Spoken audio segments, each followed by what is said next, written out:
अस्सलामुअलैकुम दोस्तों, आप देख रहे हैं अपना पंजाब, जहां बात होती है फिल्मी सितारों की और उनसे जुड़ी उन यादों की जो आपके दिल से कनेक्ट करती हैं। और आज हम बात करने जा रहे हैं उस नाम की जिसने पाकिस्तानी इंडस्ट्री में अपनी पहचान तो बनाई ही, लेकिन बॉलीवुड में भी कुछ फिल्म करके अपनी एक अलग पहचान बना ली, एक अलग फ़ैन फॉलोइंग बना ली। जी हाँ, हम बात कर रहे हैं फवाद खान की।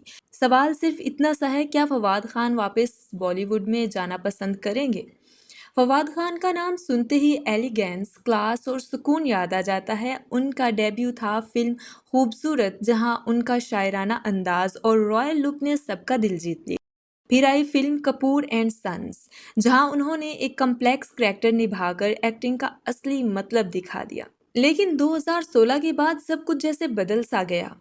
इंडिया पाकिस्तान टेंशन्स बढ़ गई और पाकिस्तानी एक्टर्स पर बॉलीवुड में काम करने का बैन लग गया। फवाद खान ने उसके बाद बॉलीवुड से दूरी इख्तियार कर ली और फैंस वो बस इंतज़ार ही करते रह गए। साइलेंस इतना गहरा था कि फैंस को लगने लगा कि ये कभी वापस आएंगे भी या नहीं।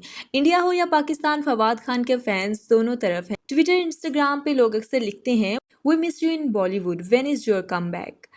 बॉलीवुड के कई डायरेक्टर्स ने भी ओपनली कहा है, we would love to work with Fawad Khan again, but politics और बाउंड्रीज कभी कभी टैलेंट को रोक देती हैं। दोस्तों, ये सच है कि दुनिया बदल रही है। ओटीटी प्लेटफॉर्म ने बाउंड्रीज को हल्का कर दिया है। नेटफ्लिक्स, जी5 और अमेजॉन प्राइम जैसे प्लेटफॉर्म पर पाकिस्तानी ड्रामे ऑलरेडी चल रहे हैं, और अगर कोई आर्टिस्ट वापस आ सकता है तो वो फवाद खान ही है, जिनकी फैन फॉलोइंग और प्रोफेशनलिज्म दोनों अनमैच्ड हैं। और एक और बात याद रखो, सिनेमा दिलों को जोड़ता है, सियासत अलग करती है। तो क्या फवाद खान वापस बॉलीवुड में आएंगे? और अगर आए तो आप उन्हें किस तरह के किरदार में देखना चाहेंगे? आपका इस बारे में क्या ख्याल है? क्या आप फवाद खान को बॉलीवुड में वापस दोबारा देखना चाहेंगे? कमेंट्स में जरूर लिखना। वीडियो को लाइक करो, शेयर करो, चैनल अपना पंजाब को सब्सक्राइब करना मत भूलिएगा। मिलते हैं अगली वीडियो में, तब तक के लिए रब राखा।